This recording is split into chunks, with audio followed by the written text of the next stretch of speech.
Oh, hey, how's it going? It's me, Chris. Just sliding in here for my Friday live stream. This week, we're going to be animating some type in Adobe Fresco. You guys ever done that? I don't know why I have to do things like slide into the scene or I don't know, just prepare until the last possible second to make it a little less structured when I start, but that's what happens. I love to work with lettering. Lettering has always been a big part of my work as an illustrator ever since the beginning. I don't know if it's related to my previous career as a graphic designer or what, but I've always been drawn to type. Even as a little kid, I used to always try to like redraw the band logos from like album artwork that was around my house as a kid. Always loved to do it. But animating type is something that I have a lot of fun doing, and I've done it for a lot of clients, a lot of big clients, some dream clients, for example. Um, I did it for Cartoon Network. I worked on a new show trailer for them, where I did all these like animated quotes that went along with the shows.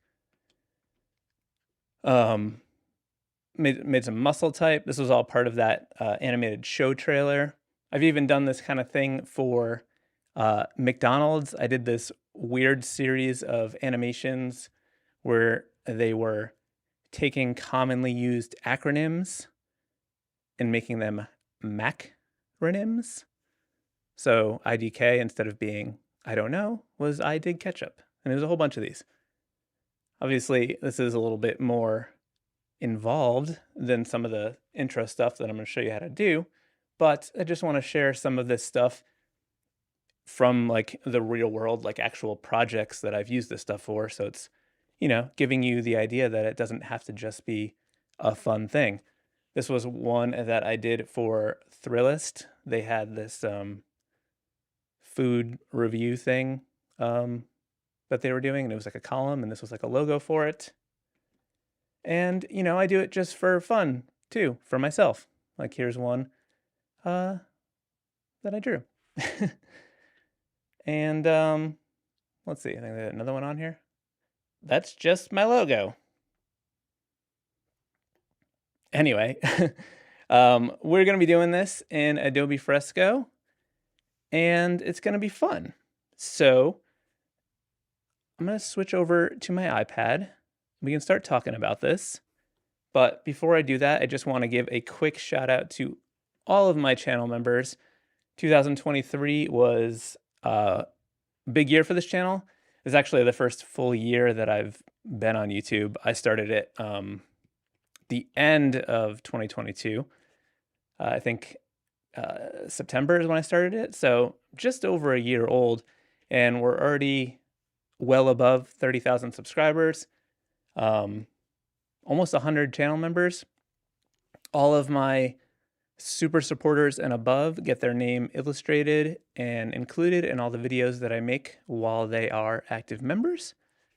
I wish I could draw the names of all the members and not just the super supporters and above, but obviously that would take a lot of time, and I don't have that time, unfortunately. But shout out to all of these amazing people.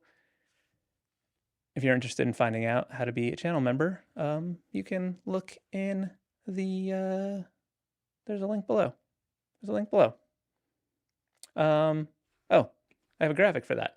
Link below. All right. Let me switch to my iPad. Well, I popped up my Instagram. You can follow me there too. Listen, I'm pressing buttons crazy over here. Not meaning to do this. Guys, my Stream Deck is out of control right now. I put on background music too. Things are nuts. I'm going to my iPad. Okay. Let me just check in with the comments real quick. Luna Darkness, good morning. Diana Lisa, nice to see you as always. The Good Chad, nice to see you. You are a new member. your name was included in that drawing list. I actually drew it last night. Hope you like it. Adam All, happy Friday. Star Walker, nice to see you. Brando De Leon, Happy New Year. Happy New Year to all of you. I guess this is my first live stream in 2024, which still doesn't seem like a real date. Healing Home Studio, you are a new member as well. Thank you. I believe I drew your name and included it in the graphic as well. Good chat said, drawn to type. See what we did there. See, I didn't even mean to. That is something that I would do, though. Danielle Bordeaux is to... I'm hesitating because you explained to me how to say your name. It's Tulian before, and I remember being like, oh, I get it, and then I forgot. David Lafayette, good morning. Healing Home Studio, glad you love your name drawing. Okay, so there's so many different ways that you can animate type in Adobe Fresco, and I'm just gonna kind of go through a bunch of them. Michelle Lopez, hi from Paraguay. It's Tulene. Tolene. It's Tolene, like Jolene. I got it. Okay. I have just some text here. I set this just using the type tool. If you have never used it before, if you just click on the T on the menu, you can just tap anywhere and just start typing, and then you can highlight to change it. I just put some in here. So I think I'm going to start with like the easiest things to do and then move to some a little bit more complicated stuff. So let's take this this neat type because it's pretty neat. Actually, you know what? Let's start silly. Let's start with the haha. So I'm going to go ahead and copy this layer and then close. What are we doing here? Delete. I'm going to turn that off. And now I'm going to paste my layer. And I'm going to turn off this gray background because it's a little hard to see. And what I'm going to do now is I'm going to convert this to pixel layer. Actually, we don't even need to do that. Let's not do that first. For the first one, we're not going to do that. So I'm going to click on this animation button on the bottom right. And you'll see that we have a frame here, 1 of 1 frame. And what I want to do for this very simple animation is just have the color change as it goes through the different letters. So because we have 4 letters here, I am going to tap on this frame down at the bottom and then go to duplicate frame. And then I'm going to do it again and do it again until we have 4. Actually, you know what? I'm going to do 5 so that we can start without anything highlighted. So now I'm going to start at 2, and with that frame selected, I'm going to highlight just the A, and then I'm going to click on Style Text over here on the bottom right, and I'm going to just change the color to this orange color.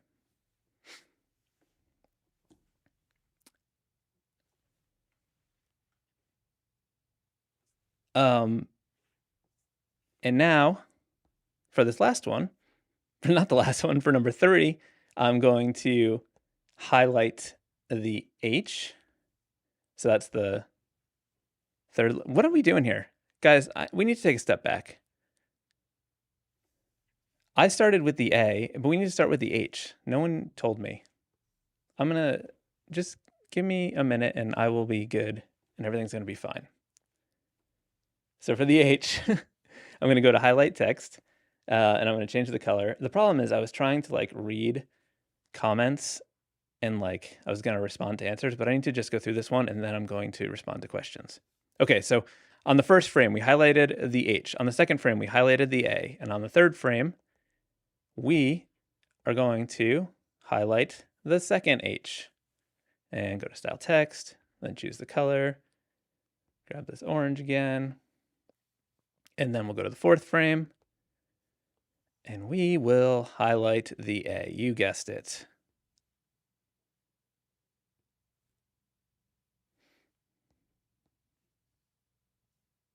All right. Now, are you ready? Are you ready? Here it comes. Whee! See how fun and easy that was? And now we got this little animated thing. Daryl, you said, what draws you to animated text? Do you listen to lo-fi music? I do. Having ADHD, I'm having a hard time deciding between kinetic typography or cozy art for lo-fi music playlists. Lo-fi music helps me focus. Yeah, I mean, it's hard to make any kind of decisions when you have ADHD. I don't know what to tell you. I think sometimes I just do it. Just start doing one of the things and then try not to overthink it too much. Or give yourself fake deadlines and believe that they're real and say, I have to do this no matter what. It's the only way I do anything in my life. Kohiko, Happy New Year. You said you forgot the 8. Yeah.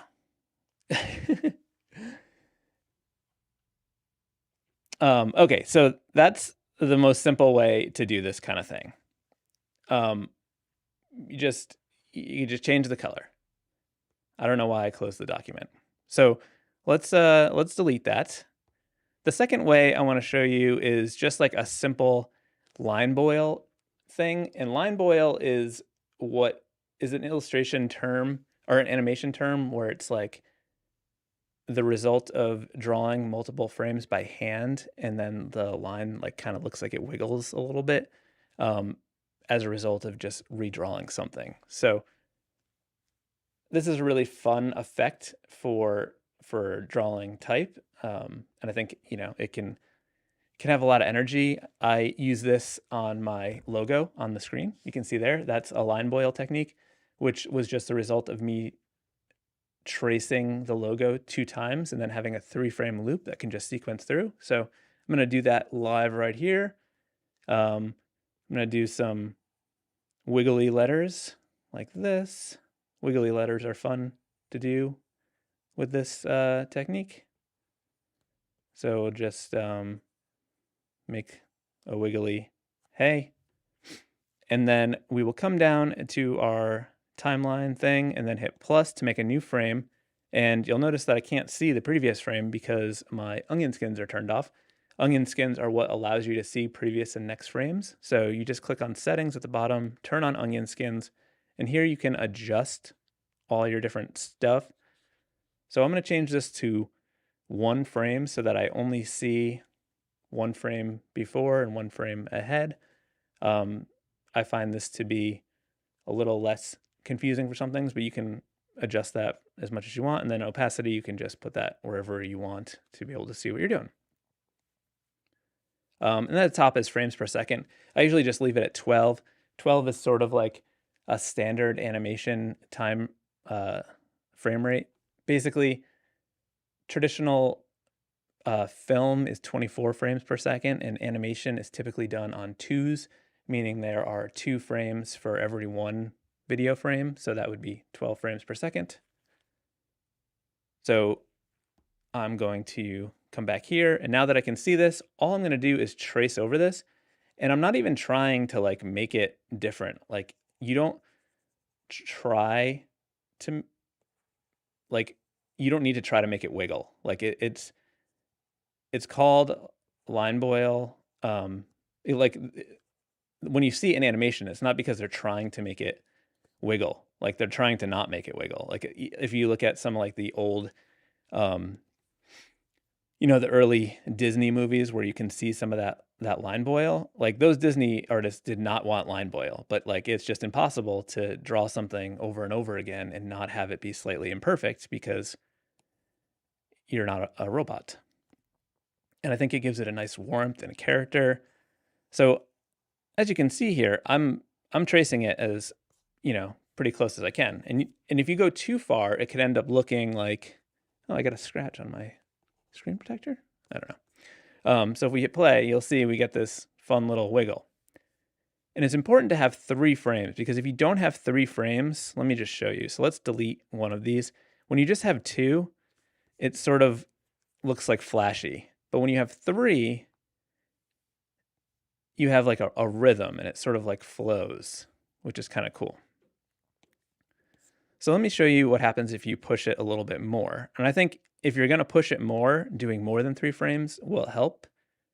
But we can come in here and like try to offset this the curve to do like the opposites.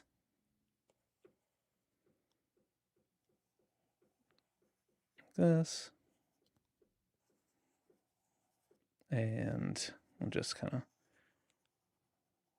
pull that in maybe, I don't know. And we can play that, and you see it does that like crazy twitch thing in there. But if we got rid of one of the others and that was just one of our frames, it would look a little bit too dramatic. So see what I mean? You want to have a nice rhythm, you want to have 3 of the same thing. And if you want it to be a little bit more wild where something like that happens, you probably want to do more frames than that. And to make this look even better, if you wanted to have that like change, what I would recommend doing is duplicate that first frame, bring it to the end to use as like a guide, and then go to your last frame and add a frame in between those two.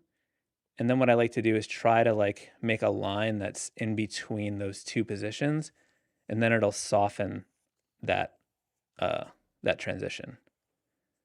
So I'm just following between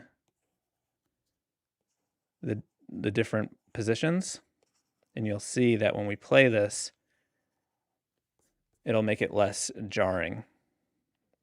Oh wait, it looks bad there because you have to remember to delete the last frame because that was just for a reference. So now you can see it's not as jumpy.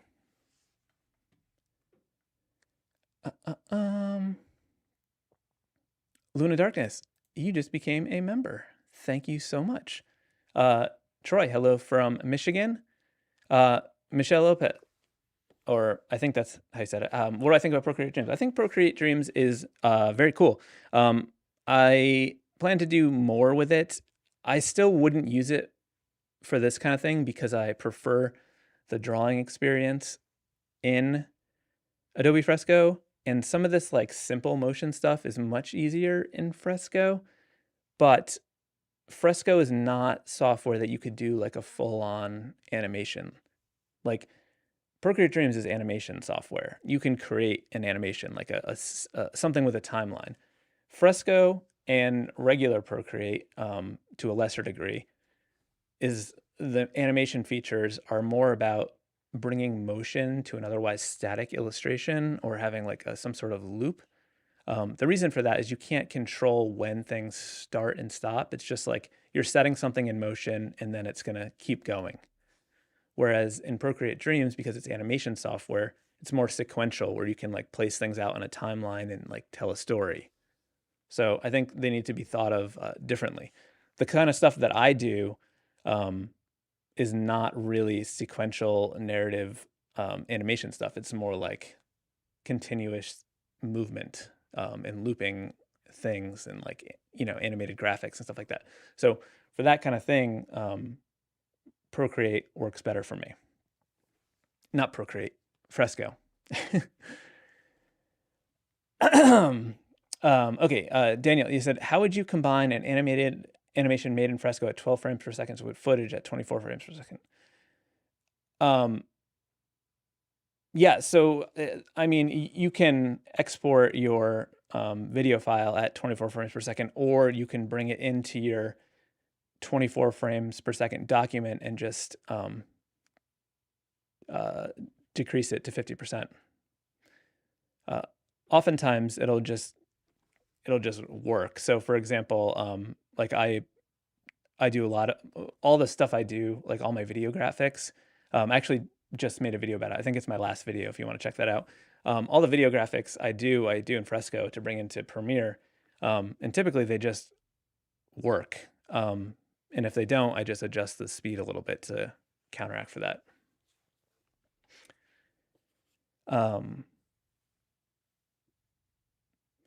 Diana Lisa, you said it is still good to leave it at 3 frames. So 3 frames is like the minimum to have a continuous rhythm. So you want to have at least 3 frames for it to not look like flashing. You can do more than that, but 3 is what you need for rhythm, if that's the question you're answering. Merlinda Vergonia, you just became a member. Thank you so much. Okay, so I made a font that does this line boil thing that, I just want to share how it works because it does this kind of thing. And I think a lot of people don't know that it does, that I have it set up specifically for this reason. I did this, I actually made it for myself to use in my video graphics because I wanted that line boil technique, and this was like an easier way for me to do it. If you are interested in that font, there is a link below. And if you use the promo code LIVE, you get 20% off, I think. So there's that. Let me come in here and grab it. So it is this Jiggler font, which, can I pop this up here? Yeah. That's my font pack. Let me close this, and then let's paste this layer. And I want to show you how this works because I'm kind of excited about this thing, but this does it for you. So I get a sip of water here. So when you get this font, it comes in 3 weights, and I did that so it can do the line boil thing. So I'm going to come down here to my timeline, and I'm going to duplicate this and duplicate it so we have 3 frames. So on this first one, I'm just going to highlight it and go to Style Text, and you'll see here when you are in Jiggler, let's just pull it up here so you can see what I'm doing. So you'll notice there's 3 weights. So we can set this first one to Alt 1, then hit done, and then we'll go to our second frame, highlight it, and then go to Style Text, and we can choose Alt 2. And then on the third one, we can highlight that and change this one to Jiggler Regular. So now if we click on, if we're on 3, you'll see it says regular. If we click on 2, it's Alt 2 and then Alt 1. So now if we hit play, we've got instant Jiggler. And you could set this to whatever you want and it would work.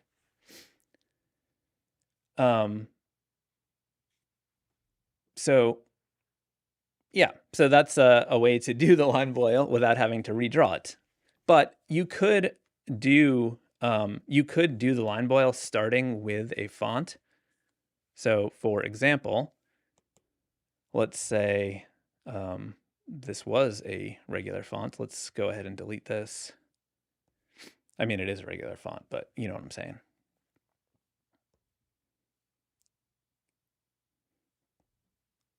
Oh, okay. I'm just trying to do short words. So if you come down here and then you hit plus, well, I think we gotta make this into a pixel layer to be able to draw. So what we do is tap on that layer and then just go to convert to pixel layer. You could do vector layer as well, but I'm gonna do pixel layer for this.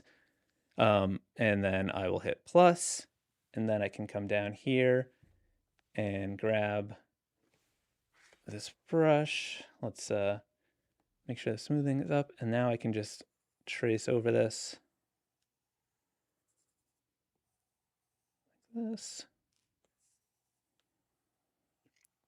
And then fill it in. And then we'll do one more. Boop, boop, boop, boop, boop. Diana Lisa, you asked, how do I store all of these assets? Well, I've got lots of hard drives, but to be honest, a lot of these are simple graphics, so they're not that big.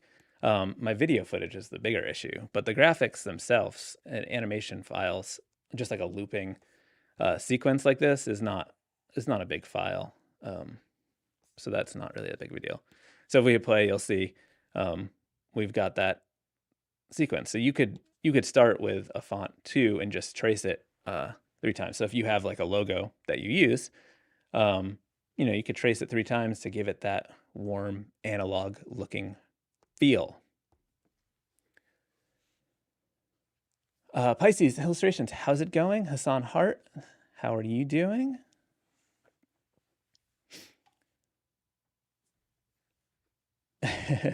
Okay, so now let's talk about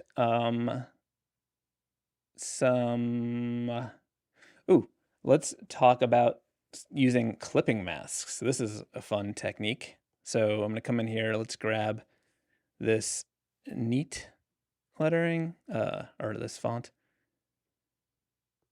So turn this off and then let's paste this layer. And let's convert this into a pixel layer and let's make it, we'll just make it this red color. Okay, so what I want to do now is make it look like it's shiny. So I want to have like a highlight go across all of these letters. So I'm just going to put on this gray background so I can see what I'm doing here. I'm going to make a new layer on top of this type. And I'm just going to grab white and then let's see, I'll just grab classic inker. And what I'm going to do here is just make a long line and then hold the snap, like a diagonal line like this.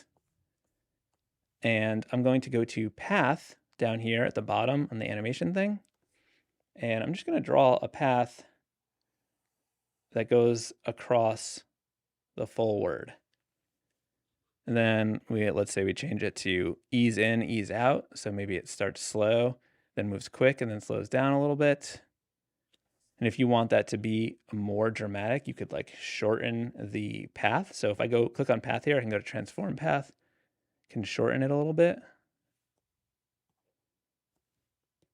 Just want to make sure that it goes through the full thing. Okay, that looks good. So now what I'll do is I will just click on this animation there. Well, it's already clicked because we're using it. And I'm just going to click on this clipping mask button underneath the eye. And that's going to clip it so it just shows up on the layer below. So now if we play this, we got this cool little highlight effect, which is pretty neat. Happy Friday, Gary Pyle. So you can do a lot of fun stuff with the clipping masks. Let me show you another way that you can use this. JS, you said you started following, love my content. Thank you so much. Watching from India, awesome. So what we're gonna do now is we'll do the same thing, but we'll make it look like the letters are being filled in. So I'm gonna paint these or fill in these letters white, and then when we turn off this gray background, you'll see what we're gonna do. We'll make it look like they're getting filled in with paint. So let's grab this blue color. I'm gonna come up here, grab a brush, and I'm just gonna make like a drippy line like this coming in. I'm gonna fill that in. Actually, I'm gonna turn my background music. Okay, so now I'll make a new frame, and then I'm just gonna continue this movement down further into the letters.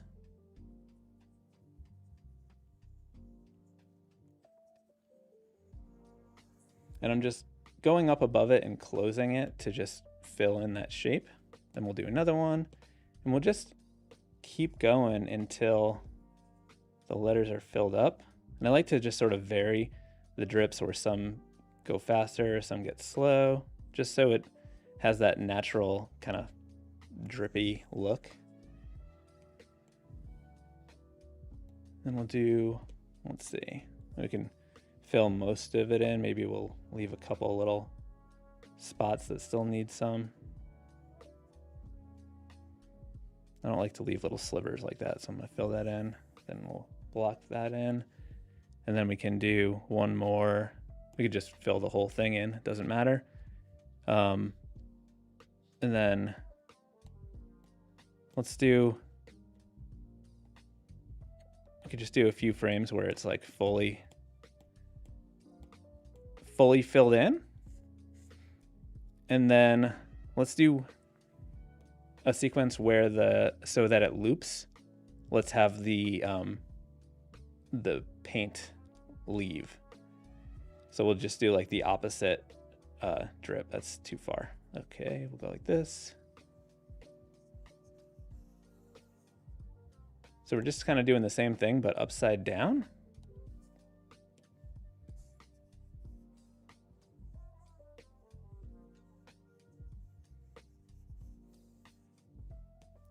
And gonna have this one go a little faster maybe because it's coming off.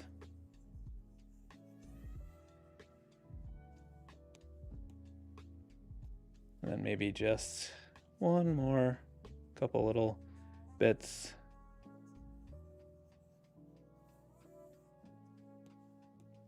Like that. Then we'll do a blank one. And now we can come over, well, actually, now before we do anything else, we're gonna make this a clipping mask so it's just in those letters. And then we can turn off this gray thing that we were just using to help us see. And we can come over here. Let's actually put a blank frame at the beginning so it starts with no paint. We could do another one. And now, let's move this so we can see it a little bit better. Now we hit play. We got that cool effect. Very neat, very neat. So yeah, the clipping masks are really powerful. You can do lots of cool things with these. Another fun way that you can use this is to get like a distressed kind of static look, which is one that I like to do. So let's turn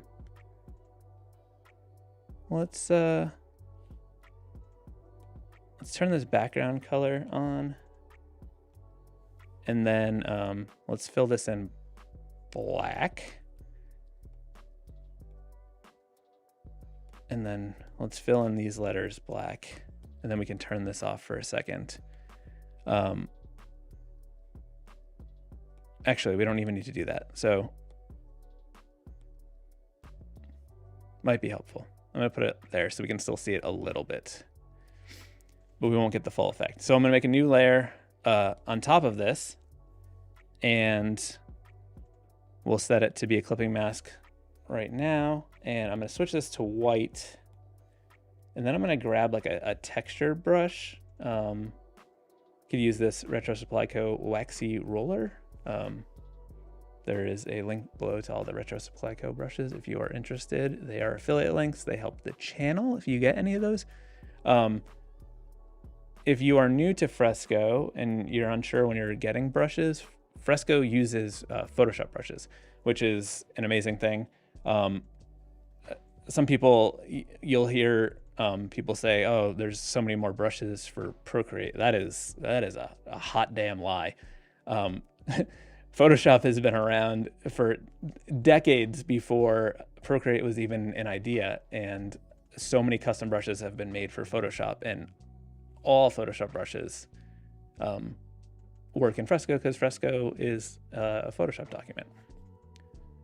So let's turn this off for a second. So we've got this texture layer, and it's set to a clipping mask above the neat. And I'm just gonna kind of come in here and draw some of this texture in to the letters. And then let's do another one. Maybe this one's a little bit more filled in. Maybe this one's a little less filled in. And you can just sort of experiment with this. Do another one. Maybe this one's like almost completely filled in. Barely anything. And you can just like, I don't know, play and see what happens. And let's just see what this looks like. Let's turn this back up to 100%. Now we hit play. You got this cool texture effect within the letters, which is, I think, really cool looking. And then you could complement that with like a layer on top, where we, actually it doesn't need to be on top, it could be below. You could come in here with this texture brush and just sort of pop in some extra outside stuff. One thing to keep in mind when you're doing multiple layers of animation is you need them to at least be equivalent. So what I mean by that is in our first sequence, we have 6 frames. So if you're pairing multiple layers of animation, because each layer in Fresco can have its own timeline, you want them to be equals so that the loop always continues. So what I mean by that is if this is 6 frames, we can have another layer that has 3 frames because it will just repeat for, 6 will go 1, and then for every 6 frames, that other one can go twice. However, if your other frame was 4 frames and you had a 6 frame, the 6 frames would play, the 4 frames would play, and then the 4 would restart, and then the 6 would end, and then they would get out of sync. Is not as important when you're doing something where you're just playing with texture, but if you have things that relate to one another, it'll get out of whack. So come down here and just add in some extra little gritty spots. Just sort of tapping these in. And you can, it'll show you, like if you look over to the right, it'll say 5 of 6, and that's helping you to sort of keep it on track. So now if we pair these together, let me move this over so I can make it a little bit bigger. You'll see we get this whole gritty effect, which is pretty neat.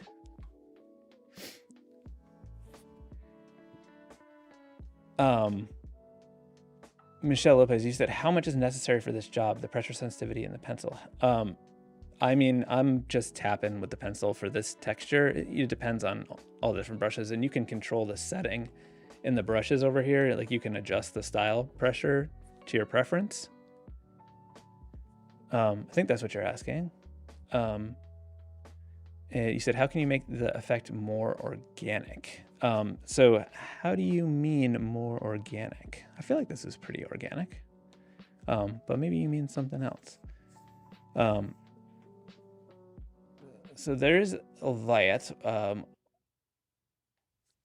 What else? You can also have things like move through a sequence. Let me, I'm just gonna put these things in put those in a group together so we can turn that off. Turn that off. I believe I said turn off. Okay. Let's grab this haha type copy layer, and I'm going to paste this. Let's turn this off. Let's make this bigger. I'm going to adjust this type to make it really condensed. So I'm going to go to style text here, and I'm going to, let's see. I guess I'll keep it on Gibson. Let's style text. Why is it not letting me? Oh, there we go. So I'm gonna make this kind of close together like this. And I'm gonna convert this to a pixel layer.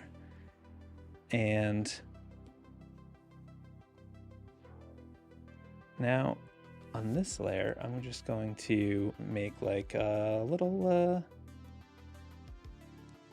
laughy, a little laughing guy. So I'm gonna switch to a non-texture brush.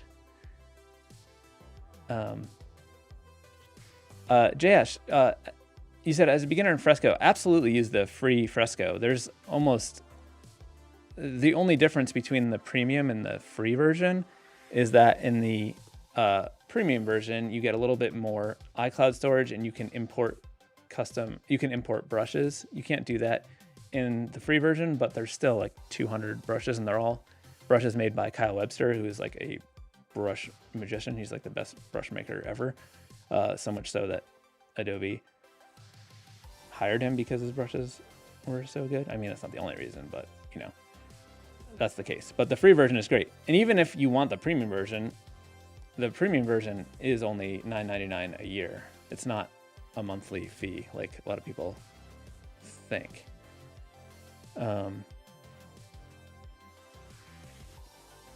So I'm just making a laughing face animation, trying to not overthink this. I don't even know what a laugh.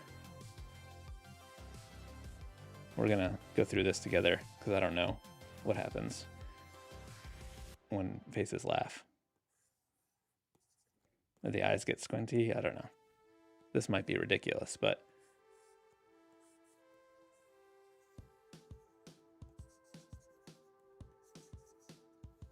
I think what I'm going to prove to you here is that you can have a very dumb sequence and it'll still probably work. We need like come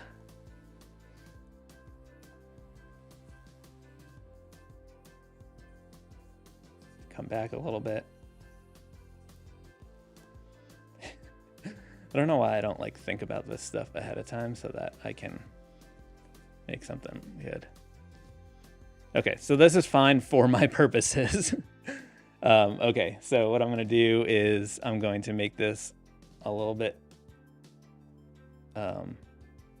smaller. So when you want to transform an animation, it's going to ask you if you want to transform the frame or all frames. Because I want to transform this whole thing, I'm just going to click all frames and make this smaller.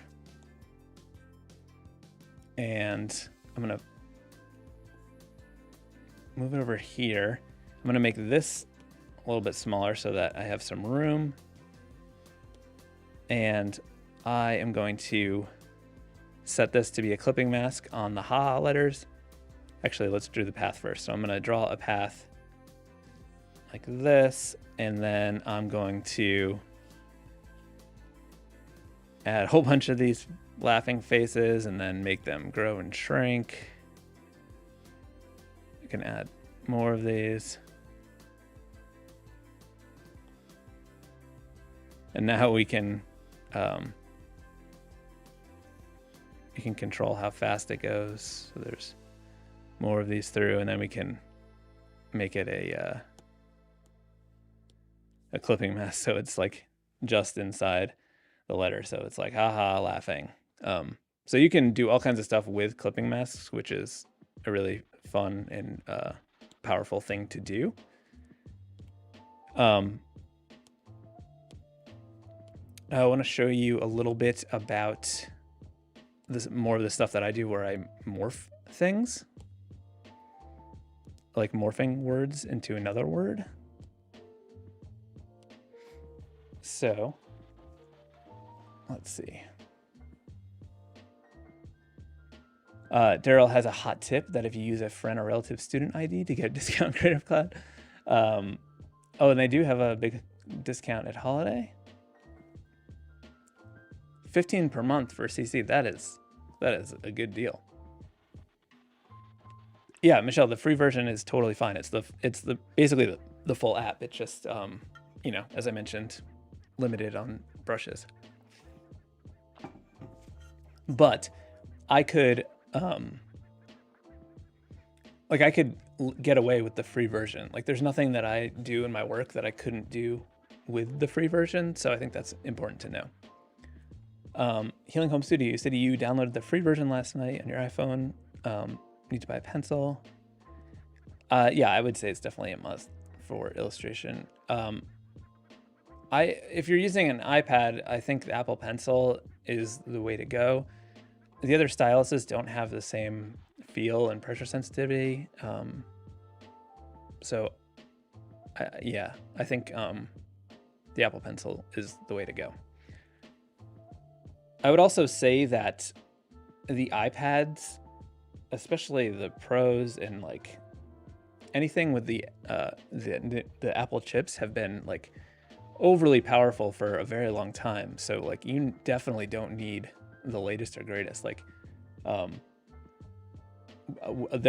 we have an iPad Pro like 9.7, like a small one, like that's I don't know, like 5 years old, and it's still perfectly adequate. It has no issues like doing anything. It's still very fast. So you could get a used iPad that's like several generations old and have no issues because they're, especially with things like Fresco. Fresco is optimized for the iPad, so it's very quick. Okay, so I'm going to do a little morph thing with text. So I want to keep it short, so maybe we'll morph the word O into high, because they're both 2-letter words. So that'll be a simple way to get started with this. So when I do this kind of thing, I will do the starting and the end states. So we have the first word, and then I'm going to morph it to high. So here I'm going to draw the word high, and I'm going to sort of reference this shape to draw it. I may turn down the opacity a little bit. And then because I want this one to be super simple, I'm going to make them almost like identical in shape, but you don't have to do that. But to make this as simple as possible to explain, I'm going to show it this way. So the key to doing a morph like this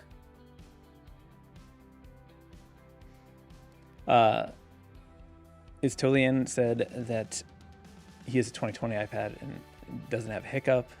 Yeah, I still have, I have an older iPad. I've been waiting to upgrade until I think that they're gonna release like a giant or a bigger one, maybe a 14 in March, which I'm kind of hoping for. So we'll see.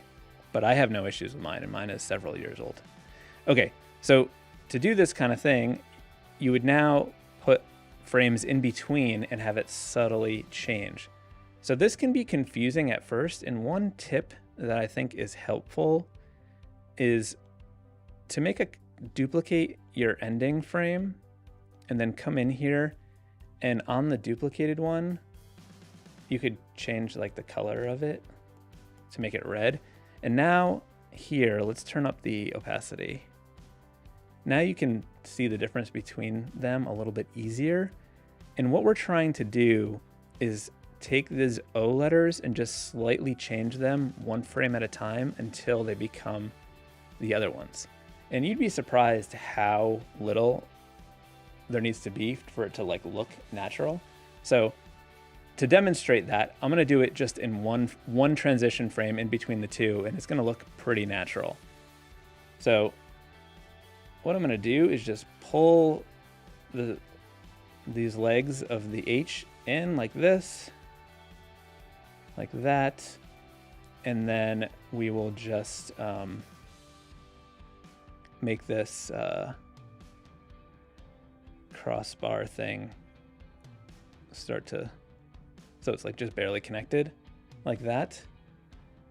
Then we'll fill this in, and then this one we'll just pull these in a little bit like that, so they're touching. And then we can get rid of this red one because we don't need it anymore. And let's set this to boomerang, and that'll make it go to the end and back so we can just see that sequence. It's a little hard to tell because it's happening so fast. If we duplicate the first frame a bunch of times so it stays on there a little bit. Duplicate, duplicate, duplicate, duplicate. Okay. So that's just one frame, and it still looks pretty natural. So let's try to do the same thing where we have a couple frames. So I'm gonna make this red again so we can see what's happening. And then let's delete that. Let's add a frame in here and switch back to black. So what we'll do here is start a little bit slower. So we're taking this O and making it into the H. So to do that, what we want to do is start to extend the sides and then make it separate from the center point. And there's like two different things we can do. So that the O doesn't have a crossbar in the center, but the H does. So what we could do is either have one start to connect, or we could maybe slide up the bottom of the O to become the crossbar. So I think maybe we'll do that. So what I'm gonna do is start to move the center of the O up, and then we can have this start to come up. And it might look a little confusing at first, but I think it'll make more sense as we go. The O and the H is very straightforward. So we're just gonna slowly pull the sides in so that they can close to become that I. And now we make a new frame, and now we have this new starting point, which is a little bit closer. So here, I'm going to continue moving this part outwards and then move this up a little bit further, like this. Move this a little bit closer. We're just taking these positions and moving them closer to where they need to go. So we want this to separate. So we can move this up higher and then maybe just have like a little line so it doesn't happen so fast. That'll give it a little bit of a more natural look. And then we can have that be like that. And then come over here. This side is close enough that it can be pretty much there already. And then we can just pull this in, and then I'll just leave a little notch at the top and bottom to just have that transition be a little bit smoother. And now we're basically there. So the further you go, the easier, the closer it gets, and the more it makes sense.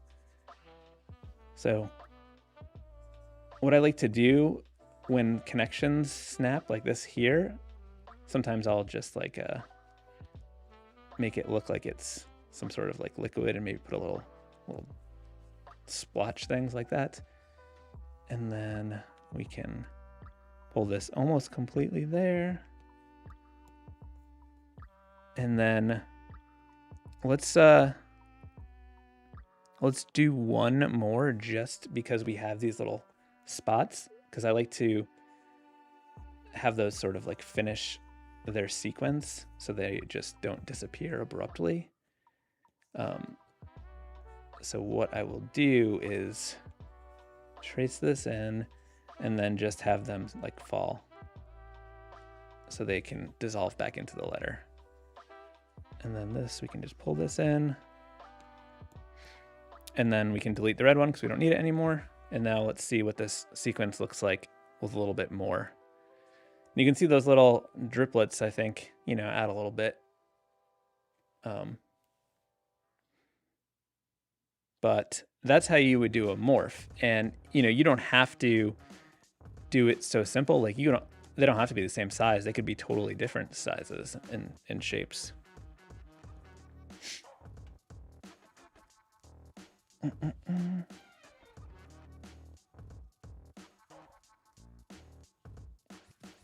Okay, so let's try something a little bit more dramatic. So if you had, let's just do a letter. So maybe we can morph we could take this lowercase a, one of these fancy looking ones like this. And then we can do a big uppercase A like this.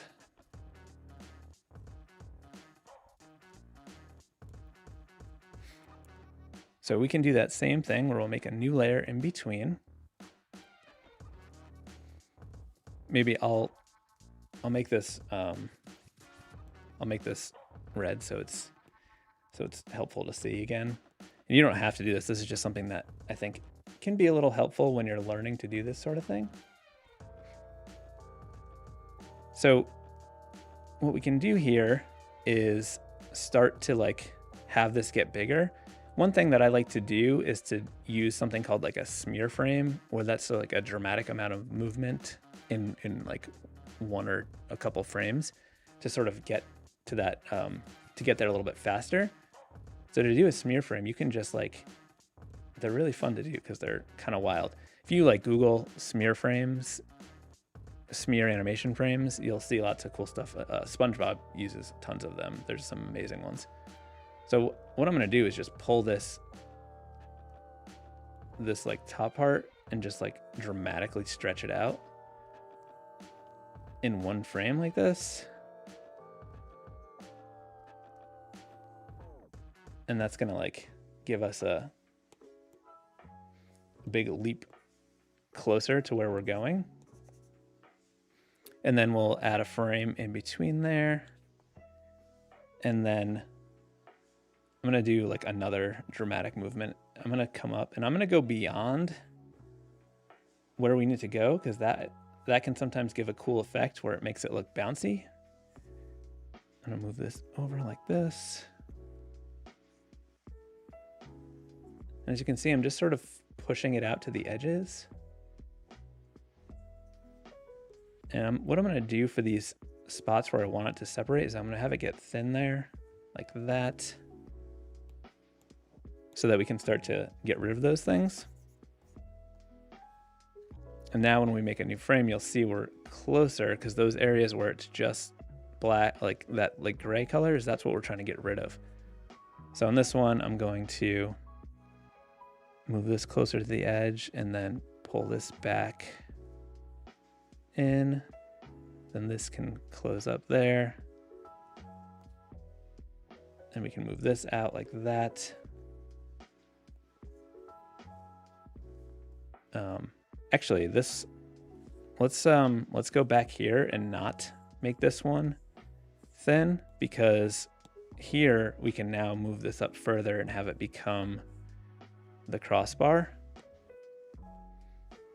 there, like that. And then we can sort of have this start to break apart. And then as you can see, we're pretty much there. So pull this in, this.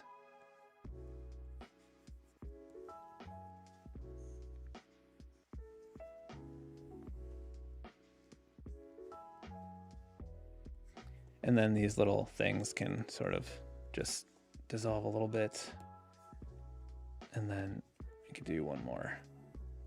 Whoops, forgot to switch back to the brush.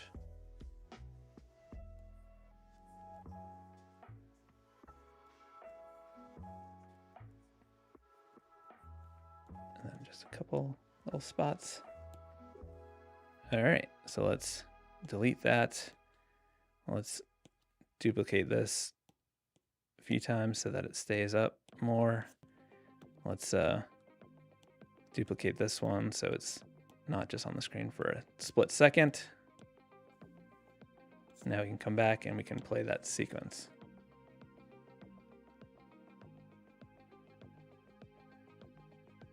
Cool. And another thing you can do is, like, before this transition happens, so like before it starts, a fun thing to do is to do like a preload where it like starts the animation by going the opposite direction. So what we can do is add a frame in between these two and take this first one, switch to the brush, and like make it squat down a little bit. And then that'll make it look sort of bouncy.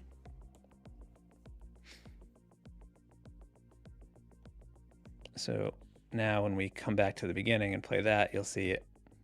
There's just that little second where it boops down a little bit and pops back up. And I think it could be cool to do it at the end too. So I'm going to drag the first frame to the end to use as a, I'm going to drag the first frame to the end. Oh, it is there. Whoops. To the end of the sequence to use as a reference. And then here, oh, we have it set to boomerang. Let's turn off boomerang and have it pop back. So I'm going to do loop, and then let's have it come back down. I'm doing spazzy moves right now. What on earth am I doing? Delete that frame, come back over here. We want our frame here. Okay. So let's have it pop back down in like a dramatic way. So what we can do is, let's do one where it gets big, like this, pops up.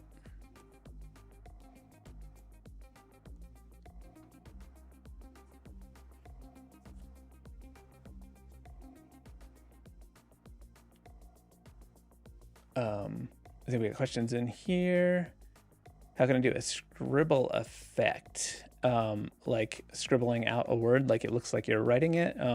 Jan mentioned that I do have a video on that, but that might not be what you're asking. So let me know.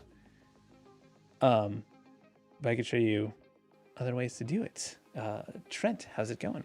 Okay, so what we did here is we did one where it pops up to spring load that motion. So doing a frame where you go the opposite direction of where you're heading will give it that springy look. So now, you'll notice here that on this one where I made it bigger, I rounded that top part to help set us up for this part being round. So I'm just gonna do like a dramatic movement like this, where this is gonna just pop down. So I'm gonna let this kind of just bring us right into that shape. Like this. And then we will do one more, like, let's make it really dramatic so you can see how far you can push this sort of thing and have it still read normally. And then let's make it look kind of silly, where we make it like a squat one like this, like that. And then we don't need that anymore because that's the end of the sequence. So we'll come back to the beginning. And let's play this word, this letter. Boop.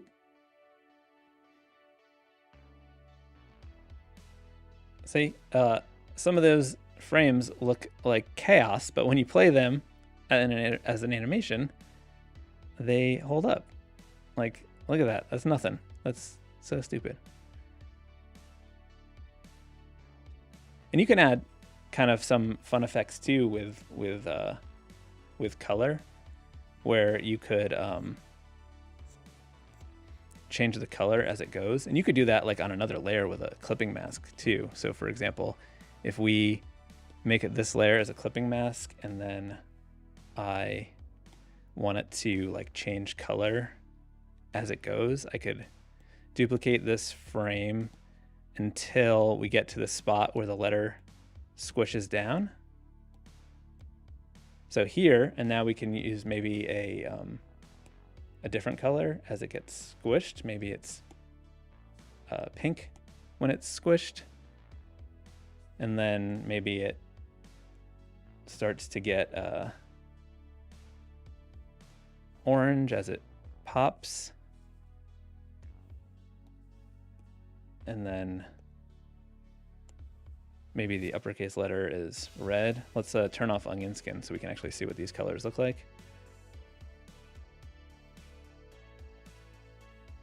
And then maybe just go to that. And then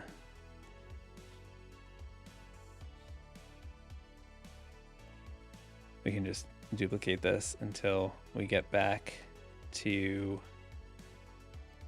where we're going. What is did we start with? Oh, we started with that color. Okay. So let's start to get closer to that color. And then we can come back here and actually grab that color.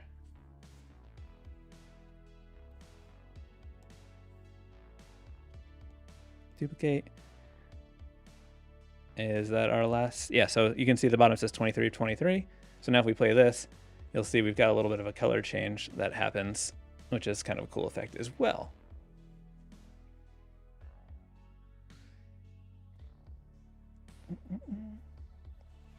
Yeah, the clipping tools are really cool.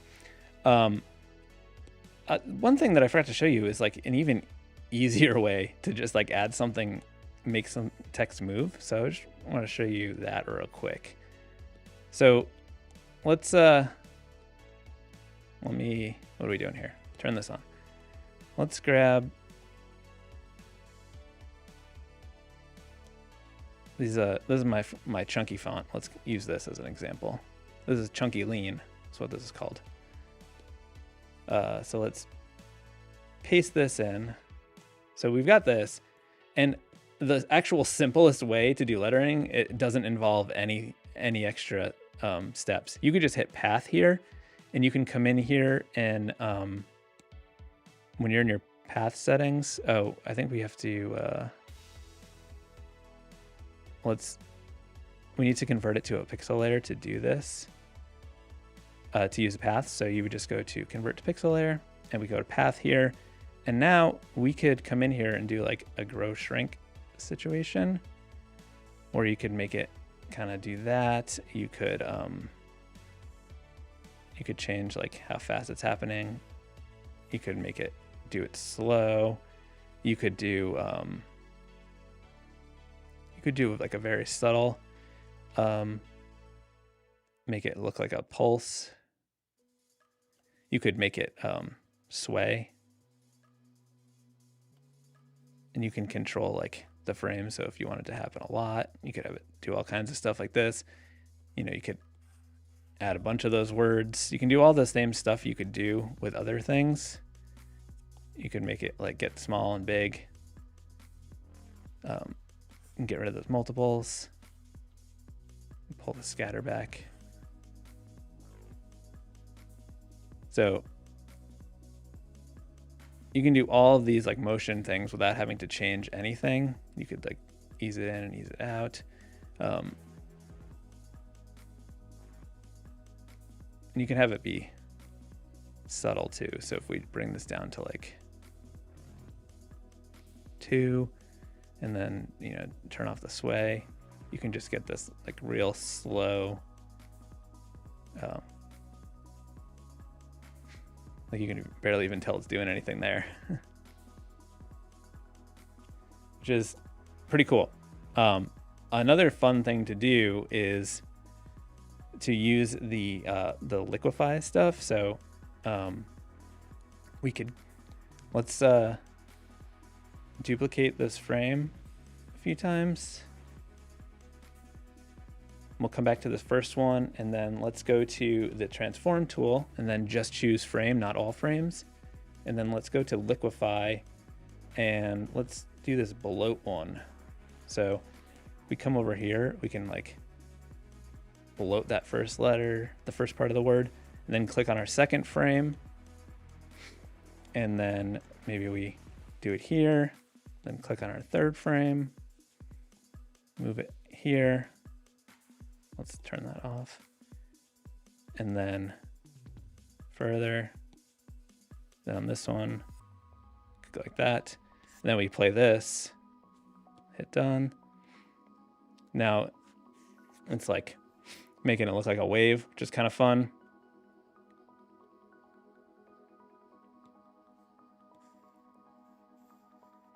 Let's see, that pretty neat. And if you pair that with like a color change, it could be even cooler.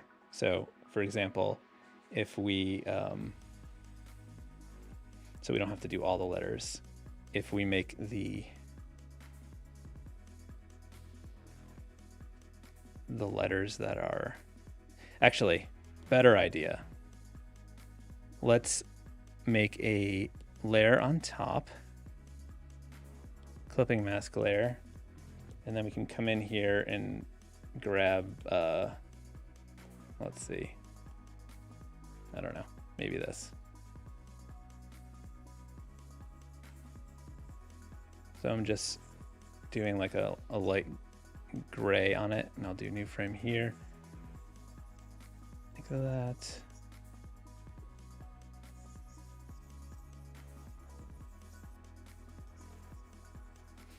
I think this might work. We'll see.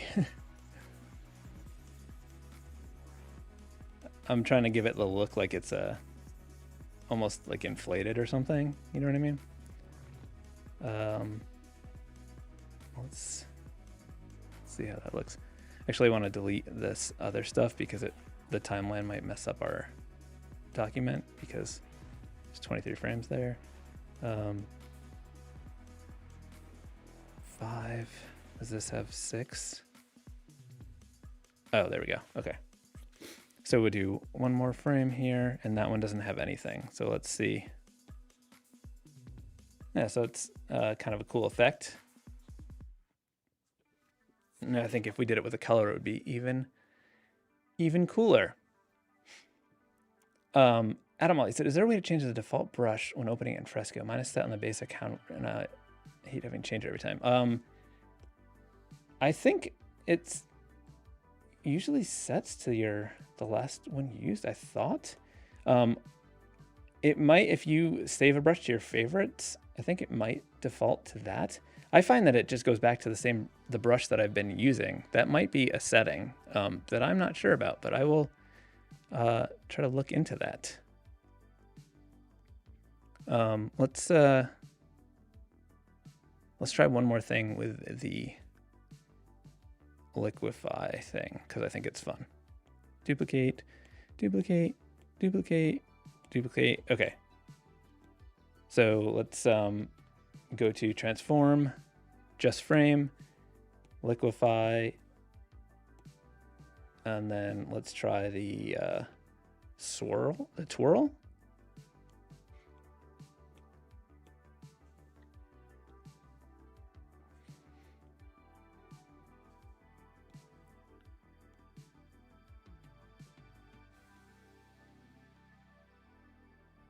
Let's see what that does. Who knows?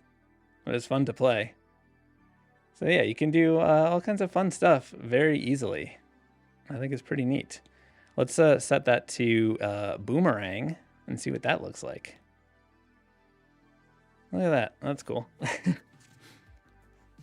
And I guess one last thing before I go is I will do a quick little script writing thing because I don't know, that's one that people ask about. I have a full video on it, but I'll do a quick version of it now. Diana Lisa, thank you so much. Glad that you are enjoying it. Aaron, thanks. Glad you're liking it too. Okay, so I'm just going to write 1, 2. I'm gonna write O again because that's that's a short word. So I'm just gonna quickly write this out. And I think I did O last time. Let's make it a little bit better. Let's do yes. Okay, so what you can do, the easiest thing would be to make a whole bunch of these and then just erase a little bit as you go. But I actually think it gives it more energy if you trace over it each time. So what I like to do is make a new frame before it. Let's turn on our onion skins. I'm gonna bring this up so that I can see more frames as I go. And then for the first, let's do one blank frame and then start it off. I like to start with nothing on the screen and then go into it so it doesn't just immediately, it just looks a little bit more natural. So then I just try to just start with like an upstroke.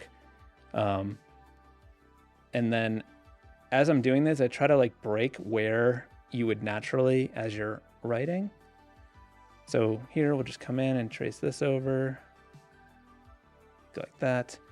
And then there. So you would stop there before you went down. And then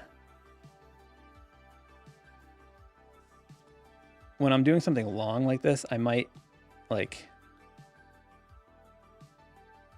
what did we do? So this one, I would come like all the way to here right before the curve to make that a quick movement. So it'll look better. You'll see. So then here, you can come up, and then we could do this as like one quick movement too. And then if you go slower, like around the curve, you know what another thing you could, like, there's another way to do this where you just keep duplicating that frame and adding onto it. But I like that energy it has if I draw each frame. So I'm just committing to that right now, but you don't have to do it this way.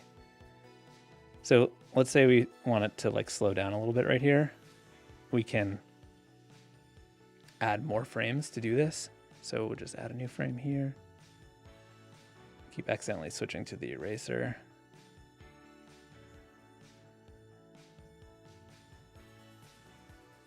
And like that. And, you know, this might be a little slow here, but it gives you sort of an idea for how you can control it. And then we can come up fast again. And I think that will sort of give a nice effect. I forgot my glove today, so I'm constantly activating the eraser.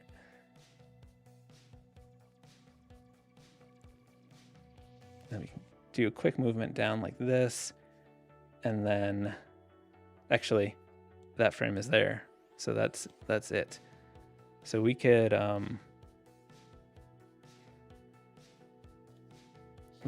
duplicate this frame so it stays on the screen a little bit. All right, so let's play this out.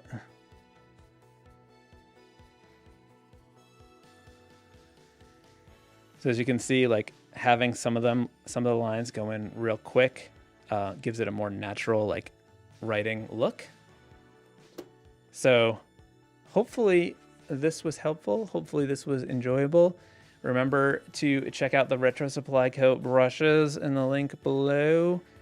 Also my font set, if you want to use my Jiggler font to get that line boil without having to draw the individual frames, you could do that.